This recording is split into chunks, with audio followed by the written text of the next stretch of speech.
Hello, welcome, and salutations to Den of Otaku, Den of Geek's official anime discussion series, where we break down all things anime, Japanese pop culture, and just the biggest developments going on in the industry. I am your host, Daniel Kurland, and in this episode, we have got awards fever, baby. I am talking about the Crunchyroll Anime Awards. Maybe you know about these things, maybe you don't. They're the biggest anime awards ceremony going on in the industry. And so I'd like to talk to you a little bit about, the awards' astronomical growth, kind of its history, and just why it's become such an important tool for fans as this industry continues to evolve. So let's do it, fellow otaku. Let's rock the vote.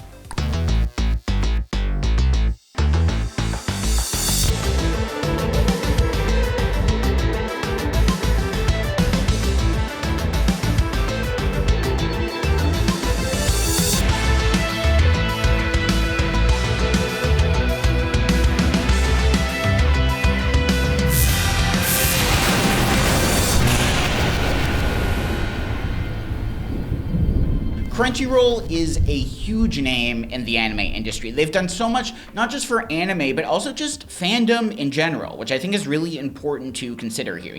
They've given some higher profile titles like theatrical runs, which have been really nice. They sponsor a lot of fan events. They were even running their own convention for a while too. And I think really the apex of this celebration of anime and fandom is the Crunchyroll Anime Awards. And what's really interesting about this is it's not only the biggest anime awards in the industry, but it's a collaboration between industry people and also just fans. Everybody votes together on this, and they kind of just celebrate the previous year's most important titles in anime. And I think it's so important to kind of take a look back, see what was affecting people, what's important, and this is really exciting. It's the 9th year that Crunchyroll has been doing this awards. They've been going on since 2017, and they really just celebrate every facet of what makes anime so exciting. They're not just talking about mainstream titles and categories. There are nearly 36 different categories that are in the awards, which I think is such a great way to kind of just celebrate every corner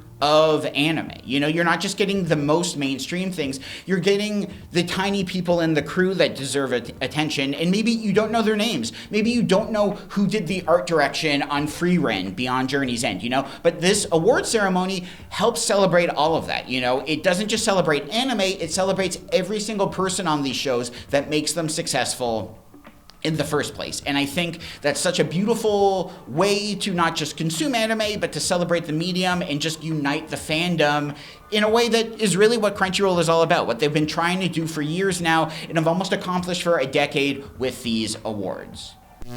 We've been talking about all of the different awards that the Crunchyroll Anime Awards celebrates, but this year in particular, there are 3 new categories. We have Best Background Art, Best Isekai Series, and Best Hindi Voice Artist. And like I said, it's really cool to see these categories change over time, but these 3 in particular, I think are such a fun kind of encapsulation of what was going on in 2024.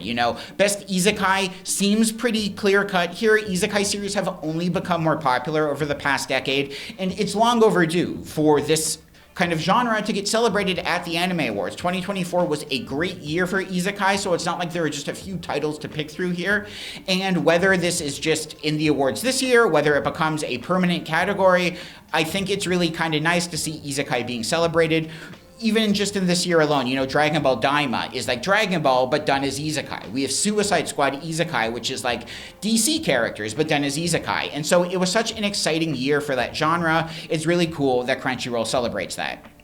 At the same time, Best Background Art is a really, really cool category. This is what I'm talking about. The fact that the Crunchyroll Anime Awards gets this granular with everything, this isn't the same as Best Animation. This isn't the same as Best Art Direction. It is Best Background Art. And the fact that the Crunchyroll Anime Awards really wants to shine a light on each of these different categories really kind of celebrates the passion that is present in anime.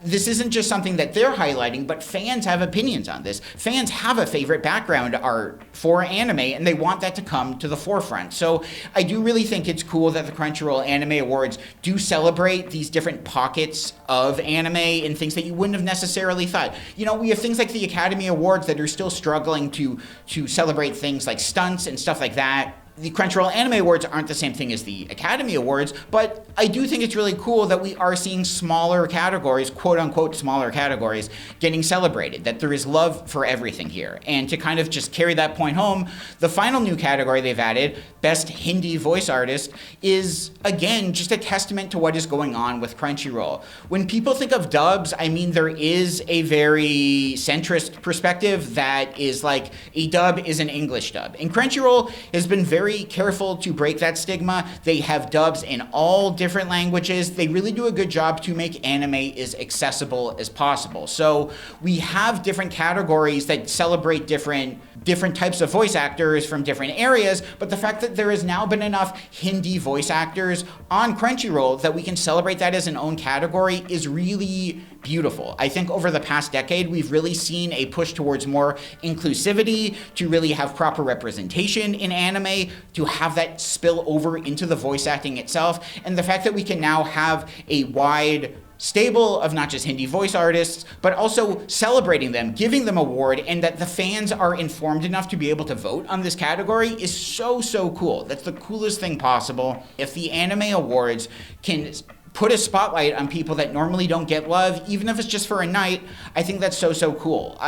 I've, in the past, looked at winners from the Crunchyroll Awards, been like, I love this show, I loved what they were doing for art direction here, why don't I follow them and see what other series they've art directed for? That's the kind of thing that these awards do, and it's such a fun way to kind of celebrate what's going on. And to kind of just look at another side of the awards that I think is so cool, it's just how mainstream anime has become. I feel it's kind of a cliche statement to say anime has become progressively mainstream and universal, but we're seeing this get realized in the Anime Awards too. We have presenters that are people like Phil Lord and Chris Miller, Megan Thee Stallion. There are such big names going on that it's not just like we're getting fellow voice artists or Crunchyroll personalities on the award circuit. We're getting real celebrities, people like Michael B. Jordan that have like proclaimed their love for anime, that this isn't just a niche interest anymore. It's really something that people don't have passion for, but they want to share that passion with the world. I mean, this year at the Crunchyroll Anime Awards, Pablo Vittar is presenting. That's so exciting too. And it's just kind of cool to see the different people they get to present, but also just for fans to be like, oh, I didn't know Pablo was an anime fan. That's such a cool experience to go through, and I think the Anime Awards are only going to continue to do that. They've had such exciting presenters and hosts in the past. That's only going to become more exciting, and it makes just the community feel appreciated, welcome, and just proud to be an anime fan. When you can have Megan Thee Stallion on stage talking about like JoJo, that's the coolest thing in the world. And whether you're seeking out niche interviews or just watching the Crunchyroll Anime Awards, that experience becomes universal, and it's so, so cool. I love that about this. The award for Anime of the Year goes to Jujutsu Kaisen Season 2! On the subject of like different awards and just how the awards have kind of been evolving over time, it is also interesting to think of different categories that could be included over time. Like Crunchyroll has progressively got into gaming as well. I'm not sure if everyone knows that, but there is more of a Crunchyroll gaming community, and it would just be cool to see like best anime video game added to the Crunchyroll Anime Awards too. There have been more and more anime video games. Some years you don't have a ton of titles, but 2024 and 2025 have been great for that. You have Dragon Ball Sparking Zero. There are so many revelatory titles, and I think it kind of just makes sense to extend the brand to that. You could have like hypest anime moment of the year as kind of like a fan celebration moment that we even had at, you know, the Academy Awards too. So I don't know. There are big moments that have happened in anime over the year, like Goku becoming Super Saiyan 4 and Dragon Ball Daima. To find new awards that can kind of celebrate those big moments that brought the internet together, that brought anime fandom together, are really cool. It's cool that these awards can celebrate individual talent, but it is, I think, important to kind of shine a light on those broader moments where everyone felt like they were together, celebrating anime and like united as a passionate fandom. I think that's really important in something that the Anime Awards do really well. Crunchyroll Anime Awards, again, please vote April 3rd to April 14th. They are so cool. You've heard a lot about them from me, but I also think it's just important to kind of learn about what Crunchyroll is doing, both with the Anime Awards and as a company in general. just in 2024, 2025 and beyond, what their future kind of look like. We have a very exciting interview with Gita Rebbapragada, Crunchyroll's COO, and we just want to kind of share some love with that, to show you what Crunchyroll has in the pipeline. This is a fun interview with Gita from South by Southwest. Here's Den of Geek's TV editor and Den of Otaku friend, Alec Bajalad, with the interview. Hit it! Well, again, thanks for stopping by. I have a lot of questions about Crunchyroll, state of the industry, but I wanted to get off by starting just by asking you, like, what have your last 2 years been like? How are you adjusting to being at this new exciting role at Crunchyroll? First of all, I feel like it's such a privilege to be in this role. Before this, I was kind of on the front lines with the fans, and we were doing a lot of the marketing. I was overseeing the marketing teams, and I could hear so much from the fans of what they wanted in the service, the types of content that they love. I was getting so much information, and now in this role, I can actually do so much and have a lot of impact with that information. So it's been a really amazing ride, and I just want to keep on listening and keep on adding and keeping that feedback loop. And I think in this role, it's an exciting opportunity to do it. Yeah, I don't know if this will surprise you or not, but as an entertainment journalist, I'm not always super business savvy. And I was wondering if, it seemed to me that, CMO to COO is a perfect transition. Maybe I just, love marketing. Maybe that's it. I do. Fortunately, in my COO role, I still get to oversee marketing. So I didn't have to give that up because that is so near and dear to my heart. But yeah, it's ultimately about just having the best product that you can have. And in marketing, you're as I said, you're constantly learning, you're constantly listening. And as COO, it's now, just taking a greater role in building some of it, which I think is super cool. And I've been thrilled to do it and continue doing it. Great. Let's talk about those fans a bit. And now I'm going to try and redeem myself and express some business knowledge. It seems to me that, understanding the habits and interests and psyche of young people is always a real challenge for a lot of businesses. But also it seems like Crunchyroll would have kind of better insight than most into what Gen Alpha and Gen Z are into. What kind of insights have you gleaned following anime and anime fans at Crunchyroll, and what do you think it says about the industry? Yeah, so what's super interesting about Gen Z and Gen Alpha, there's now starting to be more and more research about them as they start to get a little bit older. And it's really validating a lot of what we have been seeing just interacting with these fans of this age group. And actually, it's validating in the sense that what they're looking for out of entertainment is really different. It's really different than even younger millennials. We see quite a bit. One, the access that they have from such an early age is pretty unprecedented. And so the lines between genres and forms of entertainment are really starting to blur. These are also, people that were in very formative years during COVID. And we see that impact now that the restrictions have been lifted for many, many years. That craving of in-person connection, community, hasn't gone away. And I think that is a trend that is here to stay and something that, anime and fandom in general kind of delivers on. So we've seen that pretty pronounced. The way that younger generations are defining pop culture is so different. I think this is the thing that I not only see in the data, but I'm just seeing acutely, in all the events that we do, but also I have my own little alpha at home too. It's counterculture culture. There is no mainstream culture anymore. I think that's not a concept that is fully as baked as it was, certainly when I was growing up, and even millennials. And because of that, you see such a pronounced deep connection to sub-communities. And, some of these communities can be huge, the Beehives, and the Swifties, and they can be also micro-communities.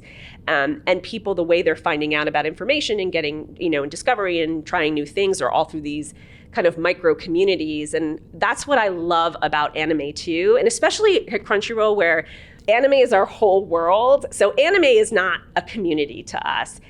Anime is a huge, diverse group of fans watching, yes, a shared medium, but there's lots of communities within anime as well. And so that's what makes me excited about the future, is because I see so much of what these younger sort of viewers, consumers, soon to be bank account holders, just to go back to the business. I am a businessman, as I've established. Yes. But I see what they're looking for, and I think we can deliver, we can engage with them as they get older as well, because I think it's something that anime really delivers on. I'm always kind of astonished or just really impressed that like anime as a concept is so well defined. And what I mean by that is like I'm the TV editor at Den of Geek.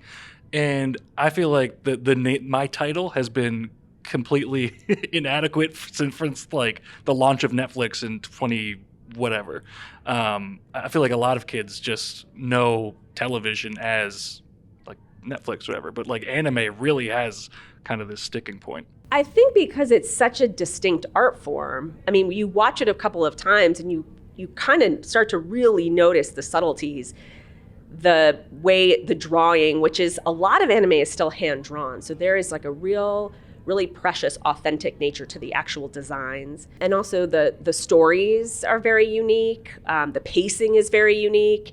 And so there's so many things that the way eyes are drawn is very unique. The way hair is drawn. And so all of these things kind of come together and make it feel very different, particularly next to traditional animation, especially Western style animation. And so all of those things come together, and anime is still produced in very much many of the same ways, with respect to the design principles of 100-year art form still. And I think that's what's preserved its sort of distinctness. For sure. I'm glad we've done like this little anime State of the Union. And I'm happy to ask you some more kind of specific questions about the Crunchyroll now. Is there an anime from past 5 years that you feel like has not really gotten the love that it's deserved? Something in the deep catalog that deserves a second look? Well, I think there are, so as you know, because you watch anime, a lot of anime that gets a lot of attention is what I would call shonen, or what would be defined as shonen, which technically means young boy, and it's really the action, the swords, all of those things. There's so much more to that. I mean, it is truly a medium, not a genre. And so there's action, but there's sci-fi, and there's romance, and there's comedy, and slice of life. And so there are so many shows, I think, that sometimes people are surprised the breadth. So I wouldn't say that they haven't gotten the love that they deserve, but I would just call everyone's attention to a few different ones. So Tomo-chan is a Girl is a very, very popular show on Crunchyroll. So if you haven't heard about it, it's a really great example of a show that is very hard to put in a genre if you're just thinking of just traditional Western genres. So something I love about anime is like sometimes they're just new genres, right? They're hard to place. So that's a really great show. I would highly recommend people watch it. And it's different, it's different than a typical shonen anime. So that's one. The other, some of the things that people love about anime is the sort of unsung hero, or the hero that's maybe not the hero at first, or is overcoming or learning or stepping into their hero status. I think we love those stories. There is a show called Ranking of Kings that I absolutely love. And I would encourage everyone to watch that show that has a really amazing hero character, but it's not your traditional hero. And I'm not going to say any more, but I love that show and we're super proud of it. And it's very popular on Crunchyroll. But I think its fandom is going to increase over the years because it's a very special story. What can we expect from Anime Day this year, April 12th? Well, I think you will see that every year more and more people are watching it, so more and more people are talking about it. And I think you'll see more and more companies talking about it because, as you mentioned, it's a really interesting form of content, especially for very elusive, hard to reach younger audiences. And so I do think a lot of brands are also getting very interested in trying to they're seeing a lot of the same data that you're seeing, and they're trying to figure out, okay, how do we connect with these audiences? So I think you'll see more of that. I think you'll see a lot of love. There's a lot of great shows out there. We say this all the time at Crunchyroll, that there's never been a better time. There's never been a better time to be an anime fan. And maybe you'll see some surprises. Excellent. And then just launching forward like a month or so in the calendar, what can we look forward to from the Crunchyroll Awards? It's going to continue to be in Tokyo. That's been a really successful and awesome place to have it for the last 3 years, because all the creators of the shows, they get to be celebrated in person. And that is always a really special time for us as a company, but also for the fans. We have some pretty exciting things planned. But I will say also we have, some new categories that we're introducing. I can't reveal too much more. I can't reveal it. All right. And then I guess just a couple more questions for you, if that's all right. Sure. The first one being, I'm kind of fixated on Crunchyroll as a name because it's so interesting. What kind of like weird branding opportunities does having a name like Crunchyroll afford you? So many, because it's funny. It has a nod to Japan in a way of sushi, but it's not sushi, obviously. And it's come to mean something over the years. I mean, I think, you think about brand names, and, this is the marketer in me, but they're really what you put into them. After a while, it's a name. It's really like the values and the attributes that you live and breathe every day as a brand. So I think because of that and the way that we want to serve fans and serve the creators in Japan, I think it is starting to mean something. So that affords us a lot of opportunities. I will say this, though. Our primary mission is bigger than Crunchyroll. We are a brand that fundamentally believes in contributing to the anime ecosystem. And so, you'll see at the Crunchyroll Anime Awards, we'll celebrate shows regardless of what platform they're on. And Crunchyroll News, which is our news service, we talk about shows that are on Crunchyroll. We talk about shows and games and music that aren't on Crunchyroll. We're just here for anime. And so I think right now that still continues to be our focus, is building something that's bigger than us. And now this one's very important to me. But if my exhaustive internet research can be trusted, I believe you've received education at Duke and Wisconsin-Madison. I have. I think I know where this is going, I think you know where this actually. is going. You checked your watch, you know what month it is. Yes. And I was glancing at some, various projections. It's not impossible that in the upcoming March Madness tournament, the Duke Blue Devils will face the Wisconsin Badgers. Yes. Who does Gita root for? That is impossible question to answer. I've only been to one game. It was an exhibition game where the two were playing each other. And I had to dress up as both.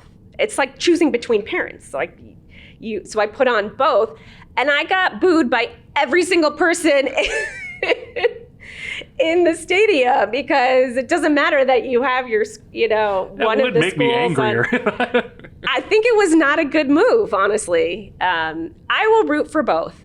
I will say this, for any of my sports teams, I just want a good game. It's true. I just want a good game. And if they play each other and they both play well, I'll be happy.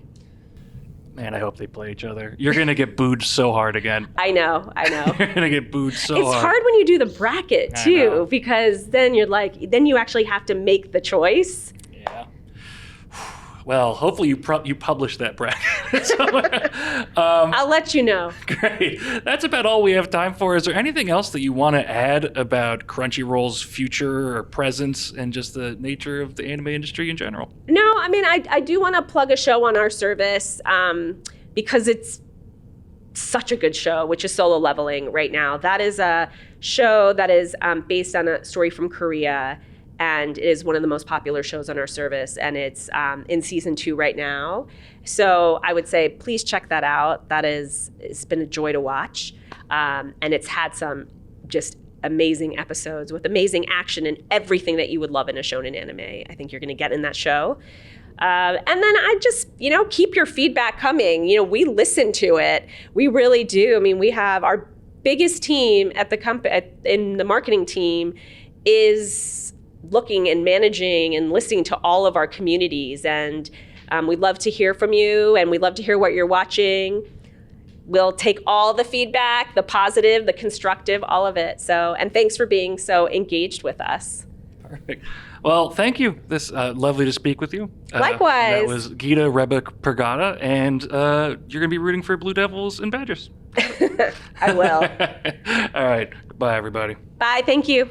Wasn't that cool? I just, like I said, it's really interesting to hear what Crunchyroll is up to from their perspective as well. Once again, the Anime Awards are one of the biggest things going on right now. And, do you hear that, fellow otaku? Yeah, I think before we go, we have just enough time to do a very special installment of The Big Three.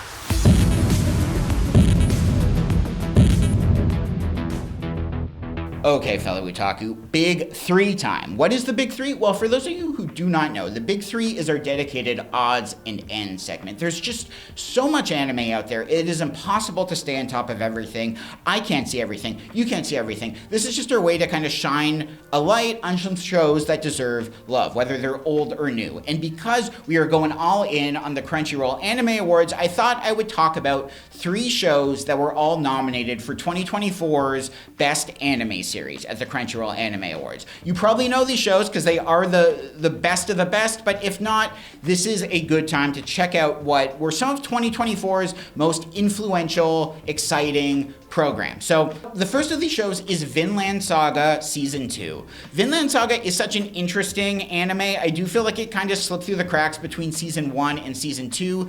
It kind of tells this interesting revenge story from a young Viking's perspective. His father is killed and he wants to get revenge.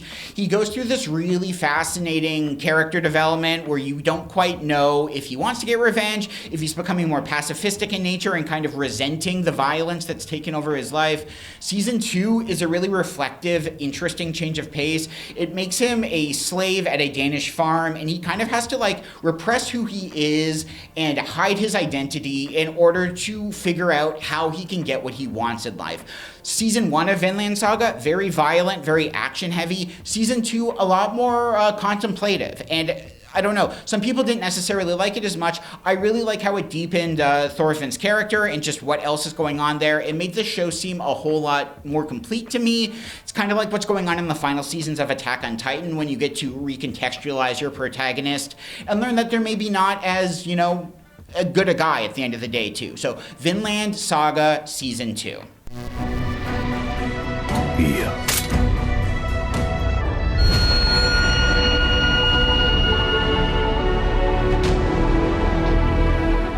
The next show is Bocchi the Rock.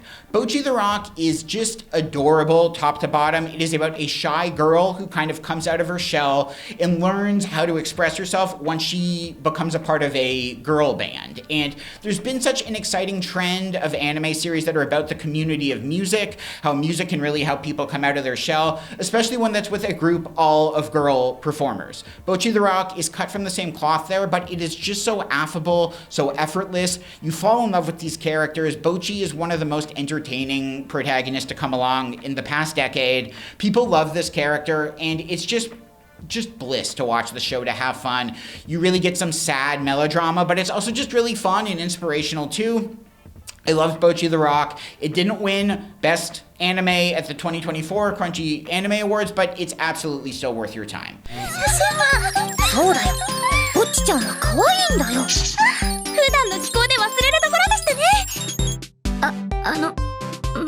And the last of the big 3 anime shows is Chainsaw Man. Chainsaw Man, you have to know it. Even if you don't know Chainsaw Man, you've definitely seen Pochita or the Chainsaw Man Devil. I mean, these are inescapable visuals. Chainsaw Man is such a fun, I'm a monster, how do I fix myself kind of story, coming to terms with the new power that you've gained.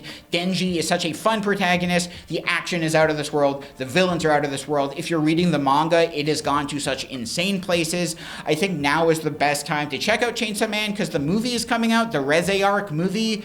This movie is going to be out of this world. The movie's gonna win the next Crunchyroll Anime Awards for Best Movie. I guarantee you that. It is going to be one of the biggest films of the year. I cannot wait for it.